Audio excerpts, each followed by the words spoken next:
2020년 10월 4일 중등부 주일 예배를 시작하겠습니다. 사도신경으로 신앙 고백하겠습니다. 전능하사 천지를 만드신 하나님 아버지를 내가 믿사오며 그 외아들 우리 주 예수 그리스도를 믿사오니 이는 성령으로 잉태하사 동정녀 마리아에게 나시고 본디오 빌라도에게 고난을 받으사 십자가에 못 박혀 죽으시고 장사한 지 사흘 만에 죽은 자 가운데서 다시 살아나시며 하늘에 오르사 전능하신 하나님 우편에 앉아 계시다가 저리로서 산자와 죽은 자를 심판하러 오시리라. 성령을 믿사오며 거룩한 공예와 성도가 서로 교통하는 것과 죄를 사하여 주시는 것과 몸이 다시 사는 것과 영원히 사는 것을 믿사옵나이다. 아멘. 성경 말씀 보겠습니다. 사무엘상 13장 5절에서 15절까지 말씀입니다. 제가 읽겠습니다. 블레셋 사람들이 이스라엘과 싸우려고 모였는데 병거가 3만이요 마병이 6,000명이요 백성은 해변의 모래같이 많더라. 그들이 올라와 베다웬 동쪽 믹마스에 진침해 이스라엘 사람들이 위급함을 보고 절박하여 굴과 수풀과 바위 틈과 은밀한 곳과 웅덩이에 숨으며 어떤 히브리 사람은 요단을 건너 갓과 길르앗 땅으로 가되 사울은 아직 길갈에 있고 그를 따른 모든 백성은 떨더라. 사울은 사무엘이 정한 기한대로 이레 동안을 기다렸으나 사무엘이 길갈로 오지 아니하매 백성이 사울에게서 흩어지는지라. 사울이 이르되 번제와 화목제물을 이리로 가져오라 하여 번제를 드렸더니 번제 드리기를 마치자 사무엘이 온지라. 사울이 나가 맞으며 무난하매 사무엘이 이르되 왕이 행하신 것이 무엇이냐 하니 사울이 이르되 백성은 내게서 흩어지고 당신은 정한 날 안에 오지 아니하고 블레셋 사람은 믹마스에 모였음을 내가 보았으므로 이에 내가 이르기를 블레셋 사람들이 나를 치러 길갈로 내려오겠거늘 내가 여호와께 은혜를 간구하지 못하였다 하고 부득이하여 번제를 드렸나이다 하니라. 사무엘이 사울에게 이르되 왕이 망령되이 행하였도다. 왕이 왕의 하나님 여호와께서 왕에게 내리신 명령을 지키지 아니하였도다. 그리하였더라면 여호와께서 이스라엘 위에 왕의 나라를 영원히 세우셨을 것이거늘 지금은 왕의 나라가 길지 못할 것이라. 여호와께서 왕에게 명령하신 바를 왕이 지키지 아니하였으므로 여호와께서 그의 마음에 맞는 사람을 구하여 여호와께서 그를 그의 백성의 지도자로 삼으셨느니라 하고 사무엘이 일어나 길갈에서 떠나 베냐민 기브아로 올라가니라. 사울이 자기와 함께한 백성의 수를 세어보니 600명 가량이라. 아멘. 추석 잘 보내셨는지 모르겠습니다. 추석 가운데 건강하게 잘 보냈기를 바라고요. 만덕이 지금 난리인데 이런 상황에서 지금 학교 등교는 하게 되나요? 지금 상황이 어떤지 모르겠는데 등교를 하든 안 하든 간에 건강관리 잘 해서 또 코로나에 걸리지 않고 잘 지낼 수 있기를 주의 이름으로 축복을 합니다. 오늘은 지난주에 했던 말씀에 이어서 사무엘상 13장을 가지고 말씀을 드리려고 합니다. 중간에 사울이 왕이 되는 이야기에 대해서 잠시 건너뛰고 지금 이야기를 하기 때문에 중간중간에 그 이야기를 잠깐 얘기하고 넘어가도록 하겠습니다. 그 앞에 내용을 간단하게 요약을 하자면 사울이 상당히 비범한 자였으며 또 아버지의 말씀과 하나님의 말씀을 잘 듣는 충성스러운 인물이었음을 우리가 보게 됩니다. 그리고 보진 않았지만 그가 잘 참는 자이기도 하였습니다. 그래서 건달들의 시비에도 꾹 참고 자신의 때를 기다린 사람이기도 하였습니다. 그리고 암몬 족속이 길앗에 쳐들어온 것을 통해서 그때를 자신의 때를 맞이하여서 거룩한 분노를 나타내어서 암몬을 토벌하였고 이스라엘 초대 왕으로 등극하게 됩니다. 13장은 그가 왕이 된 지 2년이 된 해라고 말씀하고 있습니다. 그리고 그 후에 적힌 사울에 대한 내용은 우리가 잘 알고 있듯이 암울한 내용으로 일관되어 있습니다. 왜 사울왕은 이렇게 되어버린 걸까요? 그것은 첫 번째로 그가 눈에 보이는 것에 흔들렸기 때문입니다. 다시 말해서 그는 보이는 것, 눈에 보여지는 것에 굉장히 많은 마음을 두었고 또 그 상황을 염려하였습니다. 사울이 왕이 될 때에 그는 아버지의 말씀을 순종하여서 나귀를 찾으러 갔었습니다. 그의 눈에는 나귀가 보이지 않았지만 아버지의 말씀이었기 때문에 그는 말씀에 따라 순종하여서 먼 길을 나서서 그가 나귀를 찾았었습니다. 그러나 오늘 본문에 나타나는 사울은 2년 만에 그의 성정이 확 달라진 것을 볼 수가 있습니다.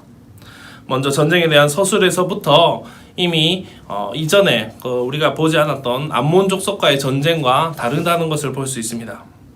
앞서 나오는 11장 말씀에 이거 나중에 한번 11장을 읽어보면 좋겠어요.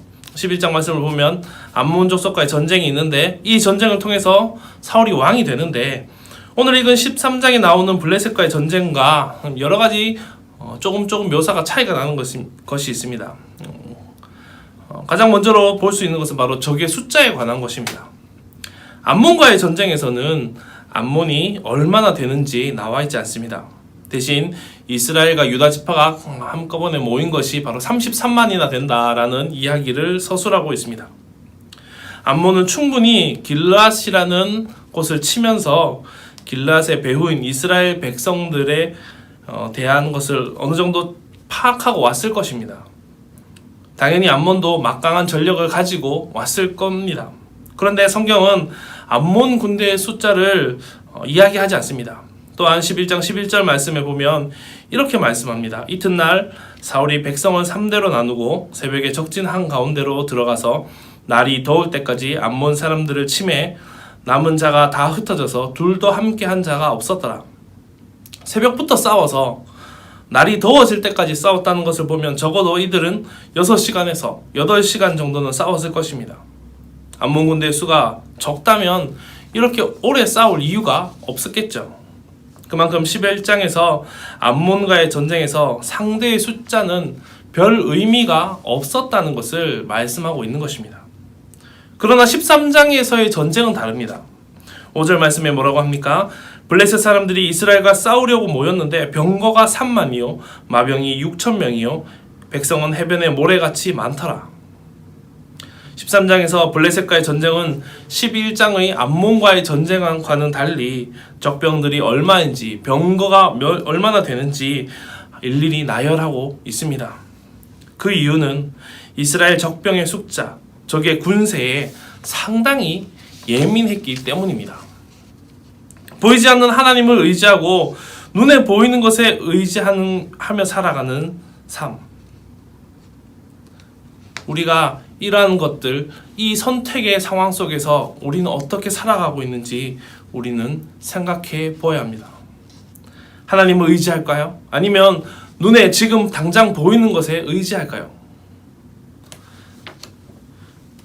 바로 이 가운데 이스라엘 백성들의 마음이 흔들린 것입니다. 하나님은 눈에 보이지 않고 하나님을 의지하지 못하는 그런 상황, 그리고 눈에 보이는 저 블레셋 백성들을 보았을 때 우리는 이제 어떻게 싸워야 할 것인가를 이들은 고민했던 것입니다. 곧이어 흔들린 이스라엘 백성들의 모습이 나오고 있습니다. 6절과 7절 말씀입니다. 이스라엘 사람들이 위급함을 보고 절박하여 굴과 수풀과 바위 틈과 은밀한 곳과 웅덩이에 숨으며 어떤 히브리 사람들은 요단을 건너 갓과 길라 땅으로 가되 사울은 아직 길갈에 있고 그를 따른 모든 백성은 떨더라 라고 말씀하고 있습니다.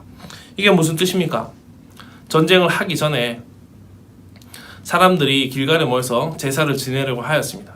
그래서 지금의 생각하면은 김해라고 생각합시다. 김해에서 모여가지고 전쟁을 하려고 광주 쪽에서나 목포 쪽에서 오는 사람들을 막아서서 싸우려고 했는데 무서워서 낙동강을 건너서 이미 부산 쪽으로 넘어와 버리는 사람들이 엄청 많았다는 것입니다.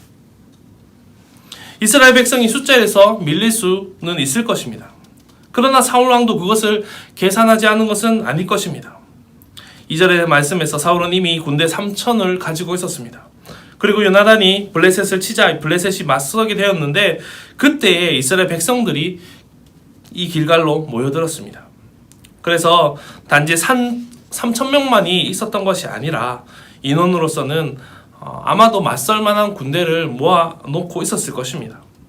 이미 2년 전에 33만 명이나 동원했었던 이스라엘이기 때문에 이들은 충분히 그러한 숫자를 동원할 수 있었을 것입니다.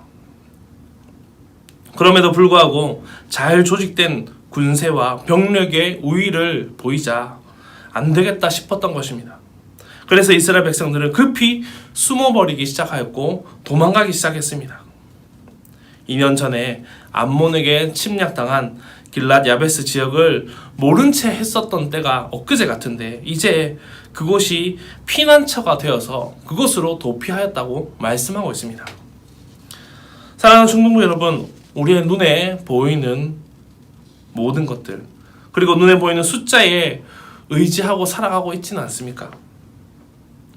우리가 우리의 눈에 보이는 것에 의지하는 것이 아니라 보이지 않는 하나님을 의지할 때에 하나님의 역사가 일어날 것임을 믿으시기 바랍니다. 엘리야가 바알과 아세라 선지자와의 싸움을 무려 850명 대 1로서 싸웠습니다. 사사시대의 기드온은 300명 밖에 되지 않았던 숫자였지만 메뚜기와 같이 많다는 미디안 군대를 격파하였습니다. 우리가 눈에 보이는 것에 마음을 휘둘리는 것이 아니라 정말 보이지 않는 하나님을 의지한다면 우리에게 숫자는 아무것도 아닙니다. 요즘 만덕에서 굉장히 힘들고 어려운 상황이 있습니다. 그리고 많은 사람들이 확진자로서 나타나고 있고 그것 때문에 여러 가지 고민이 많이 있습니다. 그러나 그 고민 때문에 걱정하는 것이 아니라 또 더욱더 믿음을 가지고 마음을 하나님께 모아서 그 마음이 흔들리지 않는 저와 여러분이 되기를 간절히 소망합니다. 지금 학교가 지금 출석을 해야 되는지 말아야 되는지 그것까지도 고민을 하고 있는 상황에 있는데요. 그런 상황 속에서 늘 우리가 해야 될 것은 먼저 하나님께 기도하고 하나님을 의지하는 것임을 믿으시기 바랍니다. 우리가 해야 할 것은 아무것도 없습니다. 우리가 우리의 힘으로 할 수 있는 것은 없습니다. 우리가 해야 할 것은 오직 한 가지, 하나님을 의지하는 것뿐입니다. 사울이 왕이 된 지 2년간 어떤 사건이 있었는지는 모릅니다. 어쨌든 그동안의 사울 왕의 모습은 지난 11장의 암몬과의 전쟁에서 나타났던 사울과의 모습은 전혀 다른 모습으로 오늘 13장에서 나타납니다. 그렇게 블레셋과의 전쟁을 치르게 된 사울왕은 이스라엘 백성들에게 뭔가 보여주기에 급급했고 숫자에 흔들렸습니다. 오늘 우리가 이렇게 사울왕을 보면서 예수님께서 도마에게 하신 말씀을 우리가 먼저 떠올릴 수 있기를 간절히 소망합니다. 보지 않고 믿는 자는 복이 있나니. 우리 모두가 보지 못하지만 믿음으로 말씀을 붙잡고 흔들리지 않는 신앙, 굳건한 믿음으로 살아갈 수 있는 저와 여러분이 되기를 주님의 이름으로 간절히 축복합니다. 기도하겠습니다. 사랑의 아버지 하나님, 은혜와 사랑 감사를 드립니다. 오늘도 이렇게 비대면으로 함께 예배를 드립니다. 만덕이 확진자가 나오면서 참 어렵고 힘든 가운데 있으나 주님께서 우리 학생들을 주님께서 붙잡아 주시고 은혜를 더하여 주셔서 코로나 바이러스에 걸리지 않도록 늘 보호하여 주시며 은혜를 북돋아 주시며 축복을 하여 주셔서 건강하게 잘 생활할 수 있도록 주여 인도하여 주시옵소서. 특별히 우리의 눈에 보이는 것으로 인하여서 흔들리지 않기를 간절히 소망합니다. 아버지 하나님, 눈에 보이는 것에 흔들리는 것이 아니라 보이지 않는 하나님을 의지하면서 우리의 마음을 굳건히 하고 우리의 신앙을 더욱더 견고히 할 수 있는 우리 모든 중등부가 되어서 주님께서 또 이 땅을 치유하여 주시고 변화시켜 주시고 다시 함께 교회에서 예배 드릴 수 있도록 인도하여 주실 때까지 믿음으로 늘 살아갈 수 있는 우리 중등부 될 수 있도록 주여 인도하여 주시옵소서. 감사드리며 걸어가신 예수님 이름으로 기도드립니다. 아멘. 축도하겠습니다. 지금은 우리 주 예수 그리스도의 은혜와 하나님의 크신 사랑과 성령님의 감화 감동 교통하심의 역사가 눈에 보이는 것을 의지하는 자들이 아니라 온전히 보이지 않지만 주님을 의지하며 주님의 그 은혜 가운데 살아가기를 바라는 주의 귀한 모든 자녀들 가운데, 특별히 우리 중등부 한 사람 한 사람 가운데 지금으로부터 영원까지 함께 있을지어다. 아멘. 예배를 마쳤습니다. 건강하시고 중간중간에 학교 등교에 대해서 또 교회 개방에 대해서 연락을 선생님들을 통해서 전해드리겠습니다. 늘 평안하시고 또 마지막 날 추석 연휴 마지막 날인데 잘 지내고 또 웃는 모습으로 좋은 모습으로 건강한 모습으로 또 다시 볼 수 있기를 간절히 소망합니다. 안녕.